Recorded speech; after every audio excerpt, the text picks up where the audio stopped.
Commissioner Rawalpindi की जानिब से अहम एहतिराफी बयान सामने आया, उसके बाद वो बयान सामने आने के बाद तहरीक इंसाफ क्या प्लान करिए, क्या करने जा रही है? उसकी जुडिशल इंक्वायरी होनी चाहिए।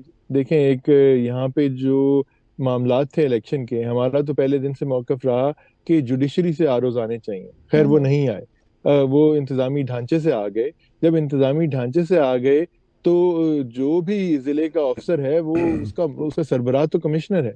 ऐसे ही सो है। एक कमिश्नर के इन्फ्लुएंस के अंदर वो चीजें हुई हैं। कमिश्नर रावलपिंडी एक सीनियर ऑफिशियल है। रावलपिंडी एक खास शहर है बड़ी वजूहात की वजह से। अगर उसने इस तरह की कोई स्टेटमेंट दी है तो उसकी जुडिशियल इंक्वायरी होनी चाहिए। हाई कोर्ट या सुप्रीम कोर्ट के सर्विंग जजेस के थ्रू होनी चाहिए, ताकि मामलात का पता चले लेकिन कि किस तरफ लेकिन जा नून रहे लीग की जानिब से ये कहा जा रहा है ना कि उनको पैसों में खरीदा गया। जैसे राजा रियाज साहब का भी इल्जाम सामने आया कि साबिक कमिश्नर पिंडी को 25 करोड़ रुपए में खरीदा गया। उनके इस बयान पे क्या कहेंगे फिर आप? 25 करोड़ में खरीदा क्या, प्लस उनका अमेरिका का वीजा लग गया, और दूसरा वो हाँ, मेंटली स्टेबल भी नहीं है। इस किस्म की बातें अब सामने आ अच्छा, रही है ना। देखें, मैं ये चीज मेंटली स्टेबल नहीं है, लेकिन उनको कमिश्नर रावलपिंडी इसी हुकूमत ने लगाया हुआ था। चंद दिन पहले उनकी या बेटे की शादी के ऊपर वजीर आला समेत सारे मौजूद थे और हम्म। उनकी तारीफें हो रही थी।